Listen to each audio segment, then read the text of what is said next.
Good morning student. ये आपके 11th class biology के 5th चैप्टर का 3rd लेक्चर है। इसके पहले वाले लेक्चर में हम लोग ने तना के बारे में पढ़ा था, ठीक है ना, और तने के रूपांतरण के बारे में पढ़ा था। आज हम पढ़ेंगे पत्तियों के बारे में और पत्तियों के प्रकार, ठीक है। पत्ती बच्चों क्या होती है? पत्ती पार्श्वीय चपटी संरचना होती है जो तने से लगी होती है। सभी बच्चों ने पत्ती की संरचना देखी होगी। पत्ती की संरचना आपकी इस प्रकार होती है। पत्ती क्या होती है? चपटी होती है। पार्श्वीय सतह से क्या होती है? चपटी संरचना लगी होती है और यह एक गांठ पर होती है और इसके कक्ष में एक कली होती है। कक्षीय कली के बाद विकसित हो जाती है। आपको भी दिखाएंगे कक्षीय कली कहाँ पर स्थित होती है। पत्तियां प्ररोह के शीर्षस्थ मेरिस्टम से निकलती हैं। ये पत्तियां अग्राभिसारी यानी एक के बाद एक के रूप में क्या होती है? लगी होती है। देखिए, एक के बाद एक के रूप में क्या होती हैं? पत्तियां लगी हुई होती है। ये बच्चों जस्ट एग्जाम्पल है, एकदम करेक्ट एग्जाम्पल नहीं, लेकिन जस्ट एग्जाम्पल है कि एक के बाद एक पत्तियां क्या होती हैं? लगी होती हैं। ये पौधों की बहुत ही महत्वपूर्ण कायिक अंग है। क्यों है? क्योंकि ये भोजन का निर्माण करती है। क्यों? क्योंकि पत्तियां बच्चों आप देख रहे हैं कि पत्तियां हरे कलर की होती हैं। पत्तियां हरे कलर की होती है। हरे कलर की क्यों होती है? क्योंकि इनमें क्लोरोफिल पाया जाता है। क्लोरोफिल का काम क्या होता है? भोजन का निर्माण करना, ठीक। एक प्रारूपी पत्ती के 3 भाग होते हैं, पर्णाधार, पर्णवृंत और स्तरिका। पत्ती पर्णाधार की सहायता से बच्चों, जो मान लीजिए ये तना वाला भाग है पत्ती का, तो जिस भाग से जुड़ी होती है उसको पर्णाधार कहते हैं। और इसके आधार पर 2 पार्श्व छोटी पट्टियां निकल जाती हैं जिन्हें हम क्या बोलते हैं? अनुपर्ण। उन्हें हम क्या बोलते हैं? अनुपर्ण। कुछ लेग्यूमी यानी मटर में, कुछ अन्य पौधों में पर्णाधार फूल जाता है। ऐसे पर्णाधार को हम पर्णवृंत तल्प कहते हैं, पल्वाइनस कहते हैं। चलिए,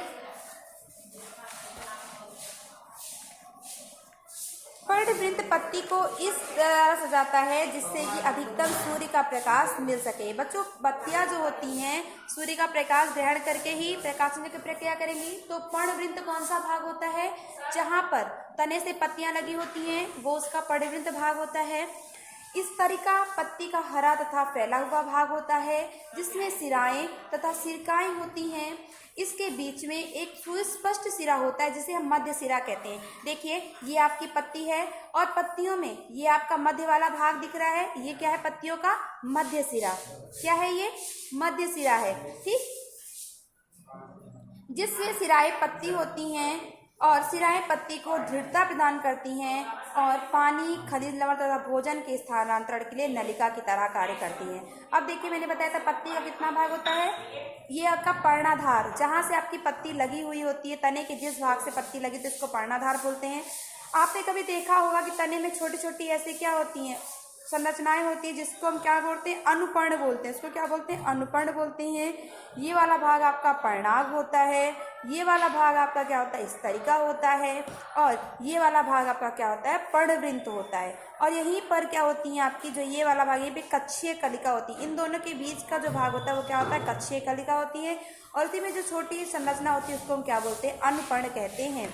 अब बच्चों, ये पत्तियों के प्रकार में जो सिरा विन्यास होता है पत्तियों का, उसका 2 भागों में बांटा गया है। एक है आपका जालिकावत सिरा विन्यास, दूसरा है आपका समांतर सिरा विन्यास। जैसे कि ये आपके पत्ती की मध्य सिरा है, तो अगर सिरा विन्यास, अगर पत्ती की संरचना दूसरी भी ऐसी हो, नलिकाओं सिराओं की संरचना, तो इसको समांतर सिरा विन्यास कहते हैं। अगर संरचना इस प्रकार से हो तो इसको क्या बोलते हैं? जालिकावत सिरा विन्यास कहते हैं। इसका एग्जाम्पल हम आपको दिखाते हैं कि देखिए, ये आपका कैसा है? जालिकावत सिरा विन्यास, ठीक है ना। ये आपका क्या है? जालिकावत सिरा विन्यास। और ये आपका क्या है? समांतर सिरा विन्यास। देखिए, पत्तियों में एकदम सीधी सीधी क्या हुई है? रेखा गई है, ठीक है ना। ये आपका क्या है? समांतर सिरा विन्यास, ठीक। तो सिरा विन्यास के आधार पर पत्तियों को 2 भागों में बांटा गया है। एक आपका जालिकावत सिरा विन्यास, दूसरा आपका समांतर सिरा विन्यास। जालिकावत सिरा विन्यास, पत्ती का सिरा तथा सिरकाओं के विन्यास को हम क्या बोलते हैं? सिरा विन्यास कहते हैं। जब सिरकाएं इस तरीका पर एक जाल सा बनाती हैं तो उसे हम जालिकावत सिरा विन्यास कहते हैं। यानी आपका ये, ठीक, यानी आपका जालिकावत सिरा विन्यास आड़ी आड़ी गई है, ठीक है ना।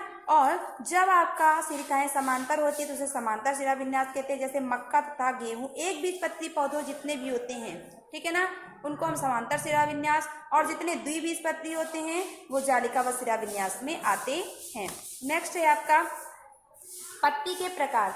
जब पत्ती की इस तरीका अछिन्न होती है अथवा कटी हुई होती है लेकिन कटाव मध्य सिरा तक नहीं पहुंच पाता है तो उसे हम क्या बोलते हैं, मध्य सिरा तक नहीं पहुंचे तो उसे हम क्या बोलते हैं, सरल पत्ती। सरल पत्ती यानी आपकी जब कटाव आपका मध्य सिरा तक ना पहुंचे, ठीक है ना, तो इसको हम क्या बोलते हैं, सरल पत्ती। ठीक, और ऐसी पत्ती इस तरीका कटाव मध्य सिरा तक पहुंच जाए और पत्रकों में क्या हो, टूट जाए, ऐसी पत्ती को हम क्या बोलते हैं, संयुक्त पत्ती। जैसे आपकी ये कटाव देखो बच्चों पहुंच गया है तो ये आपकी क्या है, संयुक्त पत्ती। कटीली पत्ती है ना, ये आपकी मध्य सिरा क्या है, एकदम पहुंच गया है अंत तक, तो ये आपकी कैसी हो गई, जस्ट एग्जाम्पल। ठीक है, ये आपकी क्या हो गई, संयुक्त पत्ती। सरल तथा संयुक्त पत्ती दोनों ही पर्णवृंत के कक्ष में से कली में से होती हैं। संयुक्त पत्तियों को दो प्रकार से बांटा गया। बच्चों देखो पत्ती के दो प्रकार है, एक आपकी सरल पत्ती यानी जो उसका मध्य सिरा कटाव तक ना पहुंचे तो सरल पत्ती। मध्य सिरा अगर कटाव में पहुंच जाए और पत्रकों में टूट जाए तो ऐसी पत्ती को हम क्या बोलते हैं, संयुक्त पत्ती। सरल तथा संयुक्त पत्ती दोनों ही पर्णवृंत के कक्ष में कलिका में से होती है। कक्ष कलिका आपको पता है कि यहाँ वाला भाग जो तना है यहाँ से ही क्या होती है, पत्तियों से निकलती है। संयुक्त पत्ती अब दो प्रकार की होती है, आपकी पिच्छाकार संयुक्त पत्ती और दूसरी आपकी हस्ताकार संयुक्त पत्ती। पिच्छाकार आपकी ये है, ठीक है ना, जो आपकी ये पत्ती होती है ये आपकी कैसी है, पिच्छाकार। ठीक है ना,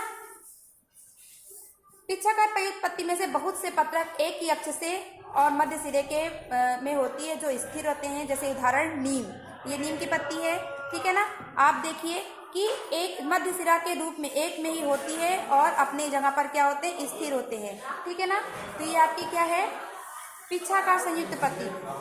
दूसरा हस्ताकार संयुक्त पत्तियों में से पत्रक एक ही बिंदु तथा पर्णवृंत की चोटी से जुड़े होते हैं, जैसे कॉटन के वृक्ष में, वो आपकी हस्ताकार। आप देखिए एक ही बिंदु से हैं, ये आपके कॉटन का एग्जाम्पल नहीं है लेकिन बिंदु क्या है बच्चों, एक ही है। ठीक है ना, और ये हस्ताकार है, ऐसे हस्त के आकार की देखिए संरचना बना रही है ऐसी, तो ये आपकी क्या है, हस्ताकार संयुक्त पत्ती। ठीक, और ये आपकी क्या है, पिच्छाकार संयुक्त पत्ती, यानी एक ही बिंदु से है, जगह स्थिर है। ठीक है ना, अलग अलग बिंदु से है और अपनी जगह पर क्या है, स्थिर है, तो ये आपकी क्या है, पिच्छाकार संयुक्त पत्ती के एग्जाम्पल। और ये आपका कौन सा है, हस्ताकार, यानी एक ही बिंदु से पत्तियां क्या हो, निकली हो, वो आपका क्या है, हस्ताकार संयुक्त पत्ती का एग्जाम्पल। इसका एग्जाम्पल है सिल्क तथा कॉटन का वृक्ष। आप देखिए नीम की पत्ती, ठीक है ना, और ये हस्ताकार संयुक्त पत्ती। ठीक है ना, ये एकदम आपको जस्ट मैंने दिखाया है कि आपको थोड़ा समझ में आ जाए। इसके बाद नेक्स्ट है आपका पर्णविन्यास। पर्णविन्यास तने अथवा शाखा पर पत्तियों के विलसत रहने के क्रम को हम पर्णविन्यास कहते हैं। यह प्रायः तीन प्रकार के होते हैं बच्चों, एकांतर, सम्मुख तथा चक्र। पर्णविन्यास क्या होता है कि मान लो ये पत्ती है, ठीक है ना, तो अगर इसके सामने पत्ती लगी हुई है, ये डाल है, इसके सामने ये पत्ती लगी है, ये है इसके सामने, ये इसके सामने, तो ये कैसा होगा, सम्मुख पर्णविन्यास। एकांतर क्रम में एक पत्ती यहाँ, दूसरी पत्ती यहाँ, एक पत्ती यहाँ, दूसरी पत्ती यहाँ, तो ये एकांतर क्रम, एक यहाँ पर, एक यहाँ पर, एक यहाँ पर, एक यहाँ पर, तो ये कैसा होगा, एकांतर क्रम विन्यास। चक्राकार क्रम विन्यास बच्चों ऐसा कि चक्र का आकार बन जाए बिल्कुल। ठीक है ना, ये क्या हो, बिल्कुल चक्र के आकार में हो जाए, एक ही जगह से कई, एक ही बिंदु से एक, इसके ऊपर एक पत्ती, फिर दोबारा एक पत्ती, ये होता है आपका चक्राकार का विन्यास। चलिए देखते हैं फिर से। तने अथवा शाखा पर पत्तियों के विलसत रहने के क्रम को पर्णविन्यास कहते हैं। यह प्रायः तीन प्रकार के होते हैं, एकांतर, सम्मुख तथा चक्राकार। एकांतर पर्णविन्यास में एक अकेली पत्ती प्रत्येक गांठ पर एकांतर क्रम में लगी होती है, जैसे गुड़हल का, सरसों और सूर्यमुखी। ठीक है ना, सम्मुख पर्णविन्यास में प्रत्येक गांठ पर एक जोड़ी पत्ती निकलती है और एक दूसरे के सम्मुख लगी होती है, यानी एक दूसरे के सम्मुख, इसके सामने। ये इसके अमरूद की पत्ती देखना बच्चों, गुड़हल की पत्ती एक यहाँ पर, एक यहाँ पर, एक यहाँ पर, एक यहाँ पर। ठीक है, प्रत्येक गांठ पर उसके जोड़ी के सामने में सम्मुख पर्णविन्यास। यदि एक ही गांठ पर दो से अधिक पत्तियां निकलती हैं, एक ही गांठ हो और उस पर दो से अधिक पत्तियां निकलती हों और उसके चारों ओर एक चक्कर सा लगाती है तो उसे चक्राकार पर्णविन्यास कहते हैं, जैसे आपका एल्सिटेनिया ड्रेविल्डी। अब आपको दिखाते हैं, चलिए एक देखिए एग्जाम्पल आपका कि एकांतर क्रम पर्णविन्यास। देखिए आपको ये दिख रहा है एकांतर क्रम पर्णविन्यास, यानी एक पत्ती आपकी यहाँ तो दूसरी आपकी, ये बच्चों सम्मुख हो जाएगा आपका, सामने सामने है, सामने सामने है, ठीक है ना, सामने सामने, सामने सामने, सम्मुख पर्णविन्यास, इसके सामने इसके सामने। एकांतरक्रम विन्यास में क्या होता है कि मान लो ये डाल है, एक पत्ती आपकी यहाँ लगी, एक पत्ती यहाँ, एक पत्ती यहाँ, एक पत्ती यहाँ, एकांतरक्रम। चक्राकार पर्ण में एक ही चक्र से कई सारी बिंदु और एक चक्र का निर्माण कर रही हो तो चक्राकार पर्ण विन्यास होता है। यानी पर्ण विन्यास पत्तियां किस प्रकार से तने पर व्यवस्थित होती है उसे हम क्या बोलते हैं, पर्ण विन्यास। चलिए नेक्स्ट है आपका पत्ती के रूपांतरण। पत्ती का रूपांतरण यानी पत्ती को भोजन के अतिरिक्त अन्य कार्यों के लिए भी रूपांतरित होना पड़ता है। वे ऊपर चढ़ने के लिए प्रतान जैसे मटर और मटर में रक्षा के लिए सूल तथा सूल बनाती हैं। देखो कुछ पत्तियां होती हैं, पत्तियां मटर की पत्ती होती है प्रताने से बेल में बदल जाती हैं, कुछ होती हैं जो कांटों में बदल जाती है ताकि उनके पेड़ को सुरक्षा मिले। और प्याज की पत्ती क्या करती है, जो प्याज होती है उसकी पत्ती भोजन के रूप में उपयोग होती है। ठीक, तो भोजन के रूप में भी प्रयोग हो सकती है। कैक्टस में परिवर्तित, कैक्टस मतलब परिवर्तित कुछ पौधों में जैसे ऑस्ट्रेलिया एक्सिया में पत्तियां छोटी तथा अल्पाई होती हैं। कुछ कीटहारी पादपों में पत्ती घड़े के आकार में रूपांतरित हो जाती हैं, जो घटपर्णी या वीनस यानी कीटहारी पादपों में क्या करती हैं, पत्ती घड़े के आकार में क्या होती है, बदल जाती हैं। ठीक है ना। देखो ये प्रतान के रूप में बदल गई तो सहारा देने का कार्य करेगी, कांटों के रूप में रूपांतरित हो गई जैसे नागफनी।